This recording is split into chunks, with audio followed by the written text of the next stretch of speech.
രാജശേഖരൻ സാറേ, കോൺഗ്രസിന്റെ പ്രകടന പത്രിക പുറത്തു വന്നിട്ടുണ്ട്. ഭയങ്കര പുകഴ്ത്തലാണ് ഈ കോൺഗ്രസിന്റെ പ്രകടന പത്രികയെ കുറിച്ച്. നമ്മുടെ മാധ്യമങ്ങൾ അടക്കം, കേരളത്തിൽ പിന്നെ പറയണ്ടല്ലോ, ന്യായ് പത്രം എന്നാണ് കോൺഗ്രസിന്റെ പ്രകടന പത്രികയെ കുറിച്ച് പറയുന്നത്. 5 ന്യായങ്ങളെക്കുറിച്ച് ഇതാ രാഹുൽ ഗാന്ധി വരുന്നു, നമ്മുടെ രാജ്യത്തെ ഇളക്കി മറിക്കുന്നു, നരേന്ദ്രമോദി ഇറങ്ങി ഓടുന്നു. ഇതൊക്കെയാണ് അവരുടെ ഈ ന്യായ് പ്രകടന പത്രികയിൽ ഒളിഞ്ഞിരിക്കുന്ന, നമുക്ക് പറയണ്ടല്ലോ, അന്തർധാരയിലുള്ള ഈ സാധനങ്ങൾ എന്ന് പറയുന്നത്. ഇവർ പറയുന്ന ഈ 5 ന്യായങ്ങൾ എന്ന് പറയുന്നത് പ്രധാനമായിട്ടും കിസാൻ ന്യായ്, ന്യാരി ന്യായ്, യുവ ന്യായ്, ശ്രമിക് ന്യായ്, ഹിസ്സേദാരി ന്യായ്, അങ്ങനെ ന്യായങ്ങളുടെ ഒരു വലിയ രീതിയിലുള്ള സംഭവങ്ങളാണ്. ഇന്നലെ നമ്മുടെ പ്രധാനമന്ത്രി നരേന്ദ്രമോദി ഒരൊറ്റ അടിയിൽ മർമ്മത്ത് നോക്കി ഒരൊറ്റ അടി കൊടുത്തു. ഈ 5 ന്യായങ്ങളും തവിട് പൊടിയായി താഴെ വീണ് കിടക്കുന്ന കാഴ്ചയാണ് കാണുന്നത്. സാറിനറിയാം, നമ്മുടെ പ്രധാനമന്ത്രി നരേന്ദ്രമോദി ഇന്നലെ പറഞ്ഞത് കോൺഗ്രസ് പ്രകടന പത്രികയിൽ നിഴലിക്കുന്നത് വിഭജനത്തിന് മുമ്പുള്ള ലീഗിൻ്റെ അജണ്ടയാണെന്നാണ് പറഞ്ഞത്. കോൺഗ്രസ് ക്യാമ്പ് മുഴുവൻ നമ്മുടെ ജഗതി ശ്രീകുമാർ പറയും പോലെ നരേന്ദ്രമോദിയുടെ ആ ഒരു ടോക്കിൽ 1 ബോംബ് 2 ബോംബ് 3 ബോംബ് എന്ന് പറഞ്ഞ് തകർന്നു വീഴുന്ന കാഴ്ചയാണ് നമുക്ക് കാണാനായിട്ട് സാധിക്കുന്നത്. അത് സ്വാഭാവികമാണ്. ഈ കോൺഗ്രസിന്റെ ആണേലും കമ്മ്യൂണിസ്റ്റ് പാർട്ടിയുടെ ആണേലും INDAയിലെ ഏത് രാഷ്ട്രീയ പ്രസ്ഥാനത്തിന്റെ ആണെങ്കിലും ഒന്നിച്ചുള്ള പ്രകടനപത്രികയാണെങ്കിലും ഒറ്റക്കെട്ടുള്ള പ്രകടനപത്രികയാണെങ്കിലും അതിനൊരൊറ്റ കാര്യം ചോദിക്കാനുള്ളൂ: ചത്ത കൊച്ചിന്റെ ജാതക ആരെങ്കിലും നോക്കുവോ? നോക്കില്ല. ജനിച്ചപ്പോഴേ ഒരു ചാപിള്ളയായി ഒരു കുട്ടിയെ കിട്ടിക്കഴിഞ്ഞാൽ ആ കൊച്ചിന്റെ ജാതക ആരെങ്കിലും നോക്കുവോ? നോക്കുവോ? ഇല്ല, നോക്കില്ല. നോക്കും, ചിലപ്പോൾ നോക്കും.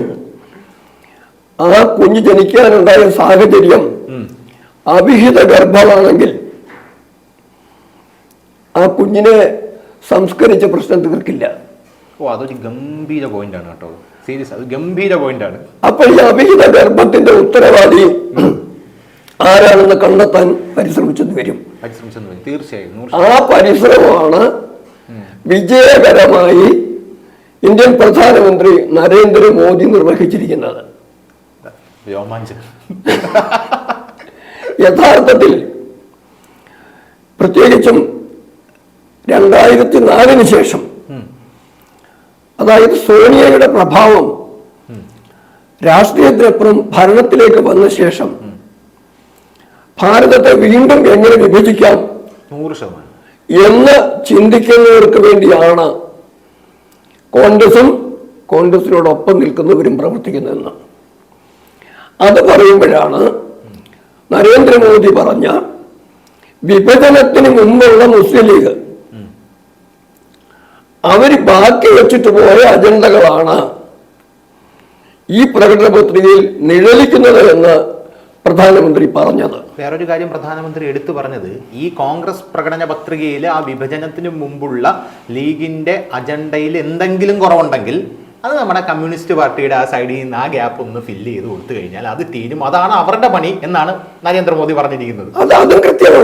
അതും കൃത്യമാണ്. കാരണം വിഭജനത്തിന് മുമ്പുള്ള കാലത്ത് അന്നും വിഭജിക്കുന്നതിന് വേണ്ടി തല തിരിച്ചു കൊടുത്തത് നെഹ്റുവും, സാഹചര്യം ഒരുക്കി കൊടുത്തത് നെഹ്റു കുടുംബവും നെഹ്റു രാഷ്ട്രീയവും. അതിനുവേണ്ട ആശയപരമായ പിന്തുണ കൊടുത്തത്. അത് ഭാരതത്തെ പറ്റുമെങ്കിൽ 17 പിരിക്കണമെന്നാണ് നിയമസ് പറഞ്ഞത്. എളംകുളത്ത് മനക്കൽ ബ്രഹ്മ 17 അത് പറ്റില്ലാത്തന്ന് പറഞ്ഞില്ല. അന്ന് പറഞ്ഞത് ഇത്രയും ഭാഷയുണ്ട്, അത്രയും പിരിച്ചേക്കാന്ന് പറഞ്ഞു. കാശ്മീർ എന്തായാലും പിരിയണം എന്നല്ല, നിവൃത്തിയുണ്ട് 600 നാട്ടുരാജ്യങ്ങൾ സ്വതന്ത്രമായിട്ട് പോകുമായിരുന്നെങ്കിൽ അതായിരുന്നു കമ്മ്യൂണിസ്റ്റ് പാർട്ടിക്കാർക്ക് താല്പര്യം. അതിനൊരു കാരണമുണ്ട്, അത് പറഞ്ഞിട്ട് നമുക്ക് ബാക്കി പറയാം. Just for strategic reasons. Mao ചൈനയിൽ ചെയ്തത് ചെറിയ ചെറിയ ഗ്രാമങ്ങളെ പിടിച്ചെടുത്ത്, ചുറ്റുമുള്ള ഗ്രാമങ്ങളെ പിടിച്ചെടുത്ത് നഗരങ്ങളെ പിടിക്കുക, നഗരങ്ങളെ പിടിച്ചെടുത്ത് രാജ്യത്തെ പിടിക്കുക. ഈ ശൈലിയിൽ ഒറ്റപ്പെട്ട രാജ്യങ്ങളായിട്ട് ഭാരതം വിഭജിച്ചു പോവുകയാണെങ്കിൽ സോവിയറ്റ് യൂണിയന്റെ, അന്ന് ചൈന ആയിട്ടില്ല, സോവിയറ്റ് യൂണിയന്റെ സഹായത്തോടു കൂടി ഓരോരോ പ്രദേശങ്ങൾ, അതിൽ പ്രധാനമാണ് കാശ്മീർ, അത് പറയാൻ ഇപ്പോൾ സമയമില്ല, അങ്ങനെ ഓരോരോ രാജ്യങ്ങൾ പിടിച്ചെടുത്തു കഴിഞ്ഞാൽ പ്രതിരോധമില്ലാതായി പോവുകയാണെങ്കിൽ ഭാരതത്തെ ഒരു സോവിയറ്റ് സാറ്റലൈറ്റ് ആക്കാൻ പറ്റും, ഒരു കമ്മ്യൂണിസ്റ്റ് രാഷ്ട്രത്തിന്റെ ഭാഗമാക്കി മാറ്റാൻ കഴിയും. ഈ പ്രതീക്ഷയിലാണ് കമ്മ്യൂണിസ്റ്റുകൾ വിഭജനത്തിന് കൂട്ടുന്നത്. ഈ 2 കൂട്ടരുടെ അജണ്ടയാണ് ഇത്. നമ്മൾ ഏറ്റവും അടുത്ത കാലത്ത് കേട്ടത് ഡൽഹിയിലെ JNUവിലെ ആ സമരകാലത്ത് കേട്ടില്ലേ, കാശ്മീർ മാംഗെ ആസാദി, കേരള മാംഗെ ആസാദി, നമ്മൾ പറയുന്നത് എന്താ പറയുന്നത്, കരമന മാംഗെ ആസാദി എന്നൊക്കെ പറയുന്ന ഒരു ആസാദി ഉണ്ടായിരുന്നു. അപ്പൊ ആസാദി വിളിക്കുന്നവർ പിന്തുണയും പോയത് ആരൊക്കെയാ? രാജീവ് ഗാന്ധി പോയി, സീതാറാം യെച്ചൂരി പോയി, രാഹുൽ ഗാന്ധി ഇവരെല്ലാം ഓടിച്ചെന്നിരുന്നു. അപ്പൊ ആ ഒരു സാഹചര്യത്തിലാണ് വിഭജനത്തിന് ടുക്കടെ ഗാങ്, ബ്രേക്ക് ഇന്ത്യ ഗാങ്, ഈ ബ്രേക്ക് ഇന്ത്യ ഗാങ്ങിന്റെ അജണ്ടയ്ക്ക് അനുസൃതമായിട്ട് പ്രവർത്തിക്കുകയാണ് ഇവർ ചെയ്യുന്നത്. അത് തന്നെയാണ് ഒരു തരത്തിലും നമുക്ക് ഒരു തെറ്റും കണ്ടുപിടിക്കാനില്ലാത്ത പൗരത്വ ഭേദഗതി ബില്ലിന്റെ കേസിൽ ഡൽഹിയിലെ ഷാഹിൻ ബാഗ് പോലുള്ള സ്ഥലങ്ങളിലെ സമര രംഗത്ത് നമ്മൾ കണ്ടത്. ഓർക്കുന്നില്ല എന്ന് പറഞ്ഞത് സാറേ, ഞാനത് ഓർക്കുന്നുണ്ട്. ഈ പൗരത്വ ഭേദഗതി നിയമം, ഷഹീൻ ബാഗ് വലിയ വിഷയം, കത്തുന്നു, രാജ്യത്തെ വെട്ടിമുറിക്കാൻ പോകുന്നു, ഇതൊക്കെ പറഞ്ഞപ്പോ കോൺഗ്രസ് പറഞ്ഞൊരു കാര്യമുണ്ട്, ഞങ്ങൾ അധികാരത്തിൽ വന്നാൽ ഈ പൗരത്വ ഭേദഗതി നിയമം പിൻവലിക്കും, ഈ കശ്മീരിന്റെ 370 എന്ന പദവി തിരിച്ചു കൊണ്ടുവരും. ഒരക്ഷരം വേണ്ടിയിട്ടില്ല. അല്ല, അത് ഒരു കാര്യമുണ്ട്, അത് പറയാതെ പറഞ്ഞിട്ടുണ്ടെന്നാണ് അവർ അവകാശപ്പെടുന്നത്. കോൺഗ്രസ് കമ്മ്യൂണിസ്റ്റ് കോൺഗ്രസ് പ്രകടന പത്രിക പറയുന്നത് പറയാതെ പറഞ്ഞിട്ടുണ്ടെന്നാണ് അവർ അവകാശപ്പെടുന്നത്. ഞങ്ങൾ രഹസ്യമായിട്ട് ഈ കാര്യം ചെയ്തോളാം. കമ്മ്യൂണിസ്റ്റുകാരെന്തെന്ന് അങ്ങനല്ല, ഞങ്ങൾ ചെയ്തോളാം. കാരണം കമ്മ്യൂണിസ്റ്റുകാരുടെ ഒരു വലിയ പ്രശ്നമുണ്ട്. ചൈന കമ്മ്യൂണിസ്റ്റ് പാർട്ടിയുടെയും ഗവൺമെന്റിന്റെ മുമ്പിൽ അവർക്കൊന്ന് കൂടുതൽ താല്പര്യം സോണിയ കോൺഗ്രസിനോടാണ്. കാരണം ഇവിടെയും 1-2 സീറ്റ് കിട്ടുന്ന കമ്മ്യൂണിസ്റ്റ് പാർട്ടിയുടെ മേളിൽ ഇനിയും കാശ് ചെലവാക്കാൻ, ഞാൻ പറഞ്ഞത് ഇനിയും പണം ചെലവാക്കാൻ ചൈനയ്ക്ക് സ്വാഭാവികമായും താല്പര്യം ഉണ്ടാവില്ല. നേരെ മറിച്ച് വ്യക്തമായ ഒരു കരാറൊപ്പിട്ട് രാഹുൽ ഗാന്ധി അവിടെ ചെന്ന് ഷീ ജിൻപിങ്ങിന്റെ മുമ്പിൽ നിന്ന് കരാറൊക്കെ ഉള്ളതുകൊണ്ട് ചൈനയ്ക്ക് കൂടുതൽ ഇപ്പൊ ആശ്രയിക്കാൻ പറ്റുന്നത് ഒന്നുമല്ല, 14 സീറ്റില്ലേ, 52 സീറ്റ് ഇപ്പൊ ഉണ്ട്, 40 കുറയുമെന്നാണ് പറയുന്നത് അടുത്ത ഇലക്ഷൻ. അപ്പൊ സ്വാഭാവികമായിട്ടും ആ താല്പര്യമുണ്ട് അങ്ങോട്ടുള്ളു. അപ്പം കമ്മ്യൂണിസ്റ്റ് മാർക്സിസ്റ്റ് അതോടൊപ്പം തന്നെ കേരളത്തിലെ മുസ്ലിം വർഗീയവാദികളുടെയും ഭീകരവാദികളുടെയും മതമൗലികവാദികളുടെയും വോട്ട് കിട്ടണം എന്ന ആവശ്യം കൂടെ ഉള്ളതുകൊണ്ട് അവരൊന്നുകൂടെ കയറ്റി പറഞ്ഞിരിക്കുകയാണ്, ഞങ്ങളെ വന്നാല് ഇല്ലാതാക്കുമെന്ന്. പക്ഷെ അവിടെ ആദ്യം പറഞ്ഞ കാര്യമുണ്ട്, ചത്ത കൊച്ചിനെ IAS-കാരനാക്കുമെന്ന് പറഞ്ഞതുപോലെ അത് ഞങ്ങൾ തള്ളിയാൽ മതി, ഒരു കണക്കിന് തള്ളിയാൽ മതി എന്നുള്ള രീതിയിലാണ്. പക്ഷെ ഞാൻ പറഞ്ഞ ആദ്യം പറഞ്ഞ കാര്യങ്ങളല്ലോ, അവിഹിത ഗർഭത്തിന്റെ കാരണക്കാരാണ് അന്വേഷിക്കണമെന്ന് പറയുന്നത് പോലെ എങ്ങനെയാണ് ഈ സാഹചര്യത്തിൽ എത്തിച്ചേർന്നെന്ന് നമ്മൾ മനസ്സിലാക്കണം. അത് അറിഞ്ഞിരിക്കേണ്ടത് അനിവാര്യമാണ്. ജയറാം രമേശ് ഇതിന് മറുപടി പറഞ്ഞിട്ടുണ്ട്, ഞാനത് പറഞ്ഞുതരാം. അതായത് ജയറാം രമേശ് മോദിക്ക് ഒരു എതിരാളിയൊന്നും അല്ല ജയറാം രമേശ്, എങ്കിലും പറയുമ്പോൾ പറയാമല്ലോ. ജയറാം രമേശ് പറഞ്ഞിരിക്കുന്നത്, അങ്ങനെയാണെങ്കിൽ നിങ്ങൾ ജനസംഘം ആദ്യത്തെ പ്രസിഡന്റ് ശ്യാമപ്രസാദ് മുഖർജി, നിങ്ങൾ വെസ്റ്റ് ബംഗാൾ ഭരിച്ചിട്ടില്ല, ആരുടെ കൂടെ നിന്നാ ഭരിച്ചത്? ലീഗിന്റെ കൂടെ നിന്നല്ലേ ഭരിച്ചത് എന്ന് നരേന്ദ്രമോദിക്ക് ജയറാം രമേശ് ഒരു മറുപടി കൊടുത്തിട്ടുണ്ട്. അപ്പൊ ഈ മറുപടി എങ്ങനെയാ സാറ് കാണുന്നത്? അത് ഞാൻ ധനുഷിന് പറഞ്ഞതിനെ ആദ്യം ഞാൻ നിഷേധിക്കും. കാരണം ഇന്ന് കോൺഗ്രസിനകത്ത് അല്പമെങ്കിലുമൊക്കെ ഒരു നേതൃത്വ ഗുണവും തലയ്ക്കകത്ത് താമസമുള്ള വ്യക്തിയാണ് ജയറാം രമേശ്. അതിനകത്ത് നമ്മൾ തർക്കിച്ചിട്ട് കാര്യമില്ല. പക്ഷേ കേസ് മോശമാണെന്ന് വക്കീലിനെ പറഞ്ഞിട്ട് കാര്യമുണ്ടോ? സാർ എല്ലാ ഉദാഹരണത്തിന്റെ കളിയാണ്. നിങ്ങളുടെ കേസ് മോശമാണ്, അദ്ദേഹത്തെ ആവതുപോലെ അദ്ദേഹം ചെയ്യുന്നുണ്ട്. പിന്നെ നുണ പറയുന്നതും വക്കീലന്മാരുടെ സ്വഭാവമാണല്ലോ.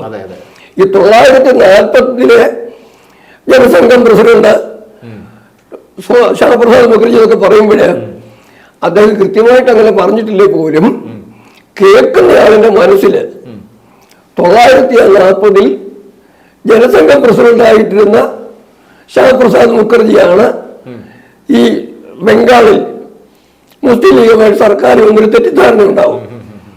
അത് പക്ഷെ അദ്ദേഹം നേരിട്ട് പറഞ്ഞിട്ടില്ലെങ്കിൽ പോലും ധാരണ അതാവും, പെർസ്പെക്റ്റീവ് അതായിരിക്കും, നറേറ്റീവ് അതാണ് കൊണ്ടുവരുന്നത്. പക്ഷെ അവിടെ ഒരു കാര്യമുണ്ട്, ജനസംഘം ഉണ്ടാകുന്നത് തന്നെ 52-ലാണ്, 51-ൽ 50-ന്റെ ആദ്യമാണ് ഉണ്ടാവുന്നത്. അന്ന് ഈ ഹിന്ദു മഹാസഭയായിട്ട് സഖ്യം ഉണ്ടാക്കുമ്പോൾ ജനസംഘമില്ല, അതൊരു ഭാഗം. അന്ന് ശ്യാമപ്രസാദ് മുഖർജി ഹിന്ദു മഹാസഭയുടെ ആളാണ്. പക്ഷെ ഹിന്ദു മഹാസഭയും അതിന് അന്ന് ആശയപരമായ സംഘടനാപരമായ നേതൃത്വം കൊടുത്ത വിനായക ദാമോദർ സവർക്കറും ചെയ്ത ഓരോ പ്രവൃത്തിയുടെ മുമ്പിൽ സ്വതന്ത്ര ഭാരതത്തിലേക്ക് എത്തിച്ചേരുന്നതിന്റെയും സംരക്ഷിക്കുന്നതിന്റെയും കൃത്യമായ രണതന്ത്രം ഉണ്ടായിരുന്നു. ആ രണതന്ത്രത്തിന്റെ ഭാഗമായിട്ട് മുസ്ലിം ലീഗിനെ കൂടെ ചേർത്ത് ഒരു അഖണ്ഡ ഭാരതം സാധ്യമാക്കുക എന്ന ലക്ഷ്യമായിരുന്നു അവർക്കുണ്ടായിരുന്നത്. അത് നടക്കുകയെന്ന് കണ്ടപ്പം അവർ തന്നെ ആ രംഗത്തുനിന്ന് മാറുകയും ചെയ്തു. പിന്നെ ഇതേ ഡോക്ടർ ശ്യാമപ്രസാദ് മുഖർജി അല്ലേ ജവഹർലാൽ നെഹ്റുവിന്റെ സർക്കാരിലെ മന്ത്രിയായിട്ടെടുത്തത്? ഏറ്റവും പ്രഗത്ഭനായ മന്ത്രി. കഴിഞ്ഞില്ല, അതേ ഡോക്ടർ ശ്യാമപ്രസാദ് മുഖർജിയെ കാശ്മീരിലേക്ക് ഭാരതീയന്റെ അവകാശത്തിന് വേണ്ടി യാത്ര ചെയ്തപ്പം കാരാഗ്രഹത്തിലിട്ട് മരണത്തിന് ഇടയാക്കുന്നതിനുള്ള ക്രൂരമായ വിനോദം, ഭാരതം കണ്ട ഏറ്റവും വലിയ രാഷ്ട്രീയ കൊലപാതകത്തിന്റെ ക്രൂരത ജവഹർലാൽ നെഹ്റുവും ഷെയ്ഖ് അബ്ദുള്ള ചേർന്നില്ലേ ചെയ്തത്? ആ ശ്യാമപ്രസാദ് മുഖർജിയുടെ അമ്മ ആവശ്യപ്പെട്ടു, ഒന്ന് ഈ അന്വേഷിക്കണമെന്ന്, ഈ മരണം അന്വേഷിക്കണമെന്ന്. നെഹ്റു അനങ്ങിയില്ല. ലാൽ ബഹദൂർ ശാസ്ത്രിയുടെ മരണം അന്വേഷിക്കണമെന്ന് ശാസ്ത്രിയുടെ അമ്മ പറഞ്ഞു, വിട്ടുവാക്കും മാർഡാല, എൻ്റെ മകനെ കൊന്നതാണ്, ഒന്ന് അന്വേഷിക്കണം. ശാസ്ത്രി പറഞ്ഞു, ഇന്ദിരാഗാന്ധിയും തിരിഞ്ഞു കേട്ടില്ല. അതുപോലെ ഡോക്ടർ ശ്യാമപ്രസാദ് മുഖർജിയെ ഇല്ലാതാക്കിയ ആ കൂട്ടരാണ് ശ്യാമപ്രസാദ് മുഖർജിയുടെയും ജനസംഘത്തിൻ്റെ ഒക്കെ പേര് പറഞ്ഞ് ഇപ്പൊ ലീഗ് ബന്ധം പറയുന്നത്. കാരണം അവിടെയല്ല, വടക്കേ ഇന്ത്യയിൽ രക്ഷയില്ല, അമേഠിയിൽ രക്ഷയില്ല എന്ന് വന്നപ്പോൾ മുസ്ലിം ലീഗിനും അതുപോലെ തന്നെ മതപരിവർത്തനവാദികൾക്കും കൃത്യമായ വോട്ട് ബാങ്കുള്ള വയനാട്ടിൽ നിന്ന് മത്സരിച്ച് 19 ജയിച്ചു. പക്ഷെ ഇപ്പം വന്നിട്ട് പറയുന്നത് കൊടിയും വേണ്ട വടിയും വേണ്ട, വേണമെങ്കിൽ ഉടുപ്പ് കൂടിയിട്ട് ഓടിക്കണം, ഒന്ന് MP ആക്കി വിട്ടാൽ മതി എന്ന് പറഞ്ഞ് നിൽക്കുകയാണ്. എന്താ കാരണം? ഖിലാഫത്തിന്റെ കാലത്ത് കേരളത്തിൽ തുടങ്ങി വെച്ച വർഗീയതയുടെ രാഷ്ട്രീയം ഭാരതത്തിന്റെ എല്ലാ സംസ്ഥാനങ്ങളെക്കാട്ടി പ്രകടമായി ഇന്ന് കേരളത്തിലാണുള്ളത്. അതുകൊണ്ട് കേരളത്തിലെ അവിടെ ശ്രമിക്കുന്ന രാഷ്ട്രീയം എന്ന് പറയുന്നത് വർഗീയതയുടെ രാഷ്ട്രീയമാണ് രാഹുൽ കളിക്കുന്നത്.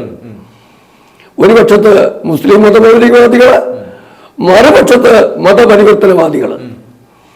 രണ്ടു കുട്ടികളുടെ പിന്തുണയുള്ള വിജയത്തിന് ശ്രമിക്കുമ്പം കൃത്യമായും നരേന്ദ്രമോദി കൊടുത്ത സന്ദേശം ഇത് വിഘടനവാദികളോടൊപ്പം നിൽക്കുന്ന പഴയ മുസ്ലിം ലീഗിന്റെ ഇന്ന് ബാക്കി നിൽക്കുന്നത് കേരളത്തിലാണ്.